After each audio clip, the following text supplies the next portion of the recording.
Hi, welcome back to our virtual camp series. This is Karina Boxnick, your State 4-H camping coordinator. Today we are going to be making Morse Code bracelets. So let's get started. All right, some of the supplies you're going to need for this project are a beading tray or a mat or something to keep your beads contained. It doesn't have to be exactly like this. It can be a paper towel, just anything to keep your beads from rolling over your work surface. You need 2 different sets of seed beads, a different colored bugle bead. You also need a clasp of some kind, and a jump ring. You will also need 2 crimp beads, and they look like small seed beads, but they're metal and we're going to end up bending them later. I have 2 binder clips, and I'm going to use them on the ends of my wire just to keep my beads from sliding off. I have some beading wire. For this project, I like this 49 strands wire. I also have a variety of pliers and wire cutters. I like the needle nose style for using on my jump ring. And I also have a set of crimp bead pliers. You'll notice there's 2 different holes in the end of this plier, and I'll show you how to use those in a little bit. So the first thing we need to do when we are making a Morse code bracelet is to decide on a word or words that you want to put on your bracelet. So for mine, I'm going to use the word harmony, and I've already kind of laid out what that looks like in Morse code. You can Google Morse code. I'm going to use the International Morse code just because American Morse code on some of the letters and some of the numbers have some really long dashes versus just all the same size dash. So this International Morse code makes it a little bit more uniform to use. So I've got my word laid out on how it's going to look in Morse code. I'm going to use my white seed beads for my dots, my blue bugle beads for my dashes, and then I'm going to use these clear beads as spacer beads at the beginning and the end of my bracelet, but also in between the letters so that you can distinguish what letters you have on your bracelet. You can also use those spacer beads in between words if you're using multiple words. So I've got my word laid out. I'm going to set it up here out of my way. The next thing I'm going to do is I'm going to measure out my beading wire. And what I'm going to do is I'm just going to pop this off of here. Is I'm just going to wrap it around my wrist, or you can do your as a necklace or whatever you want to do. Snug it up a little bit. And I don't like my bracelets real tight, so I'm going to loosen it so that it kind of hangs loose on my wrist. And I'm going to leave a tail on each side about 1.5 inches or 2, just so that when I snip it, I don't snip it too short, because I'm going to need some extra length when I wrap it around my clasp and my jump ring. So I'm going to snip it down here. I'm just going to use some side cutters and set that out of the way. So this is where the binder clips come in. I'm going to stick it on one end just to hold it. And if you're using a string and you put a needle on here, you can do it kind of similar. I don't need a needle because this is stiff enough to pick up my beads with, versus trying to stab them with a string.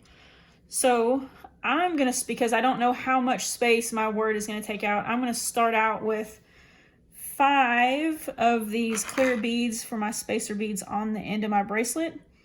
And I use a binder clip so that if that's not enough, I can go back and add a few more at the end when I'm finished. So I'm just going to pick these beads up with the end of my wire.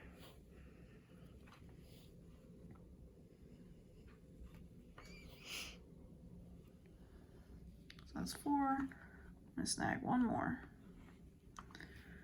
All right. So my first letter is an H, so I need 4 dots, and for the dots I'm using these white, so I need 4 white ones. And if you don't have the bugle beads, that's totally fine. You can use 2 seed beads in place of a bugle bead, or you can just use 1 seed bead and just remember what color you are using for your dots and your dashes, and it'll still work out similar. All right, so I've got my 4 dots for my H. Now I'm going to pick up one more spacer bead to go in between my H and my A. So my A is a dot and a dash, so I'm going to pick up one of my seed beads and one of my bugle beads as my dash. All right, so that finishes out my A. I'm going to put a spacer bead in here. And you can use whatever color beads you would like. So I'm ready for my R, which is a dot, a dash, and another dot. So I'm going to do 1 white seed bead, one of my bugle beads,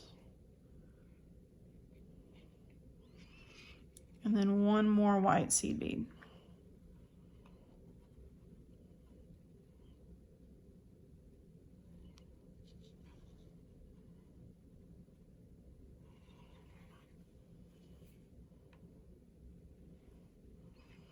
All right, that finishes out my R. So I'm going to grab one more spacer bead.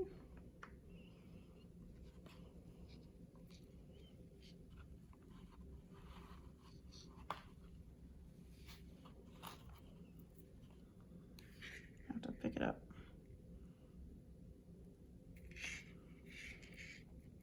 So my M is 2 dashes. I'm going to grab 2 of these bugle beads.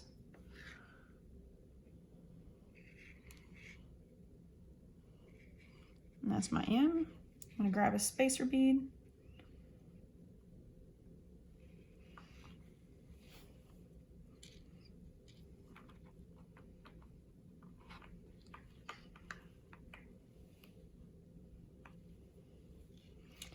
All right, so my next letter is an O, and it's 3 dashes. So I'm going to grab 3 of the bugle beads.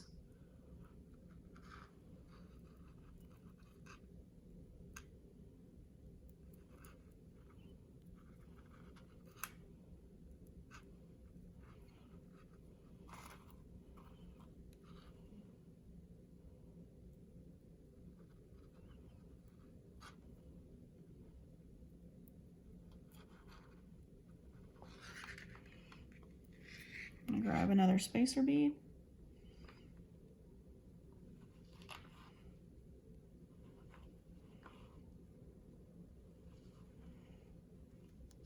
And I think I didn't get a very clean cut on my wire, which is why I'm having trouble.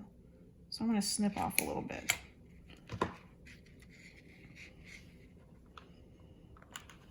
That's better. All right, so my next letter is an N, which is a dash and then a dot. So I'm going to grab a bugle bead.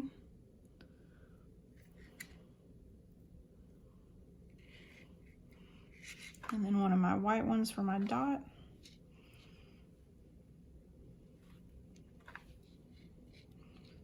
And I'm going to grab another spacer bead. Next is my Y, which is a dash, a dot, and 2 more dashes. So I'm going to grab a bugle bead.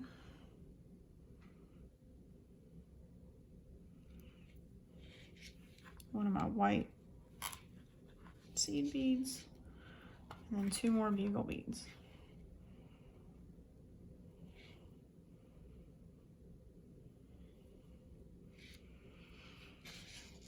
All right, so I'm done with my entire word. And you can lay these out ahead of time if you don't want to have to do it like this, so you can decide how long you want it. I do it like this just so I don't have to have my beads laid out, or if you don't have one of the trays that has the curved edge on it, that'll kind of give you the length. So then I'm going to add 5 of my spacer beads on the end, just like I did at the beginning.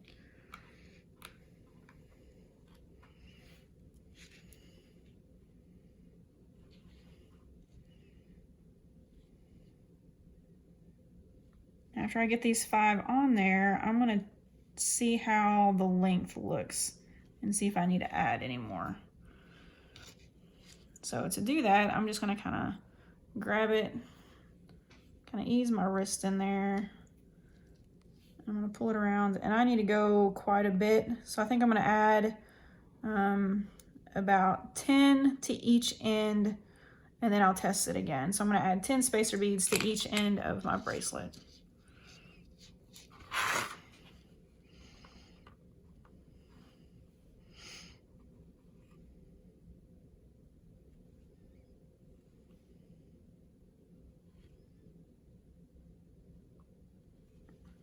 So that's 5. I'm gonna get 5 more.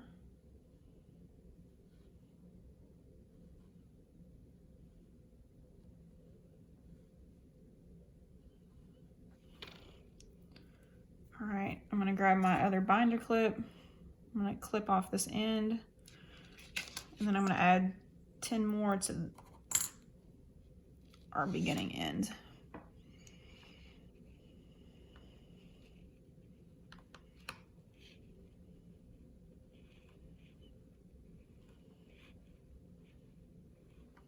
So there's 5, go 5 more.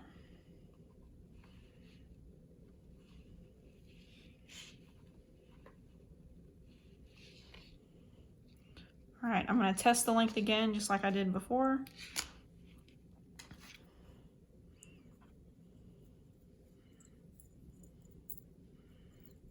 I'm getting pretty close. Like I said, I don't like my bracelets real snug, so I'm going to add, I'm going to go 7 more on each end. Because you got to remember your jump ring and your clasp will take up a little bit of space as well.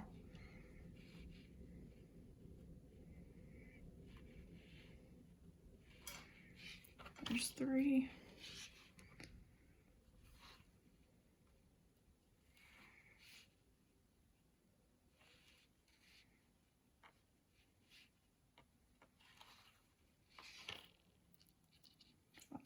Need 2 more.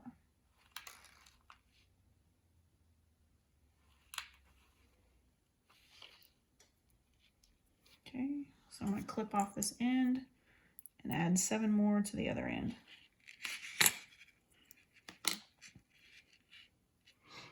Just don't push on it too hard because you'll pop off your binder clip.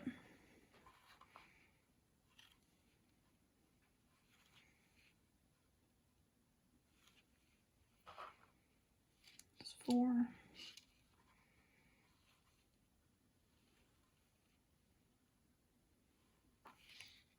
And 7. All right, I'm going to retest the length. That should be pretty good.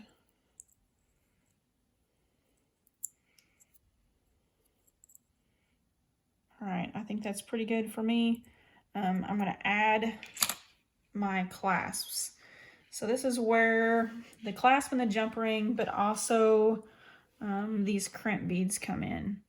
So the first thing I'm going to do is I'm going to take a crimp bead. I'm going to put it on my wire. I'm going to start with my clasp, and you can start with your jump ring. It really doesn't matter which. I'm going to stick it on there.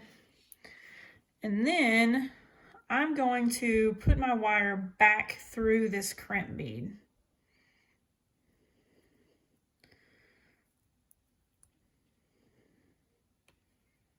So we've made a loop. The clasp is on the end. I'm going to tighten this loop down so that it's snug against my clasp. And it doesn't have to be tight, but you don't want it real loose. All right, so then your crimp bead pliers, when they're closed, you'll notice one hole, if you can see that, is kind of U-shaped and one hole is kind of egg-shaped. I'm going to use this U-shaped one first because it's going to put a crease in my crimp bead.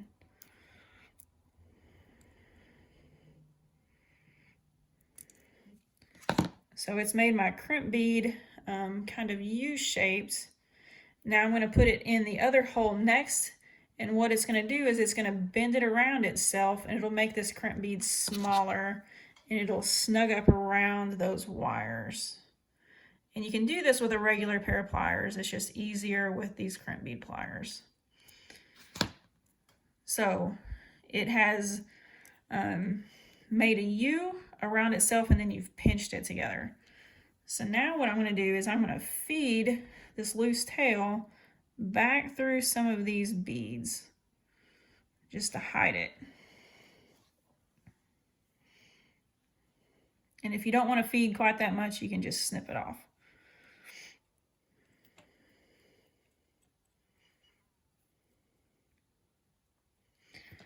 All right, so we're done with that end.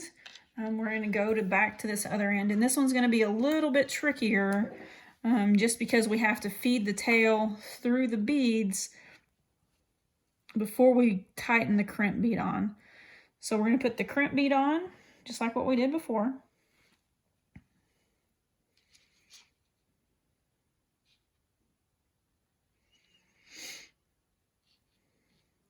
We're going to put our jump ring on.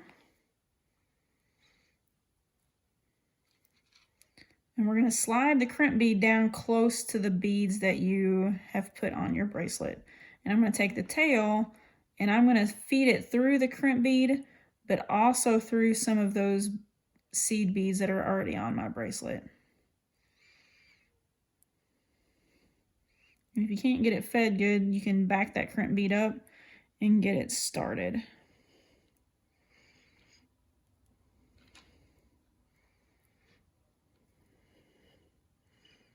Got one fed on there. Sometimes the diameter inside the beads are not totally consistent, so some of them may be a little snugger than others. All right, so I've got a big gap, but I can fix that. So I'm going to grab these end of the wire. You can use your pliers. And I'm going to, down here on the loop, I'm going to pull the piece that's attached to the long side. That way I can pull the tail tighter. And once it starts feeding and gets the beads get down here close, then I can just grab all of it and pull on that tail and shrink up the loop that's around my jump ring. So I'm going to leave this tail on here for right now. I'm going to work with my crimp bead and then we'll come back and snip this off. So again, I'm using the U-shaped hole on my crimp bead pliers. Now I've got my bead crimped and I'm going to use my round hole and smash it together. And if you don't think it smashes real good, you can use one of the flat spots and smush it some more. All right, so I need to snip this off. What I'm going to do is I'm going to kind of bend it open. I'm going to get my side cutters and I'm going to try to snip it as close as I can. Be careful not to get your bead because it will crack your bead.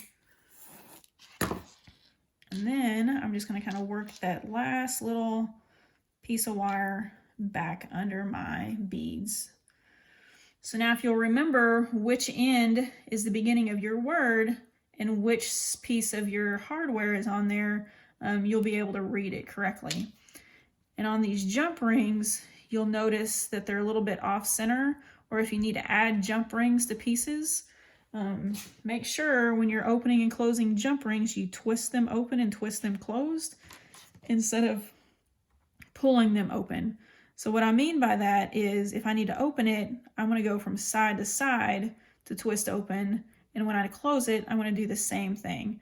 Versus pulling it open, you could break it, but it also won't close back correctly. So if there's too big of a gap, you can kind of twist it open towards itself and then twist it back closed and close up that gap.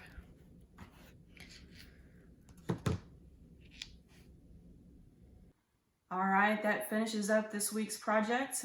We've made our Morse code bracelet. You can always turn that into a necklace or use different types of materials. So have fun creating. Thank you.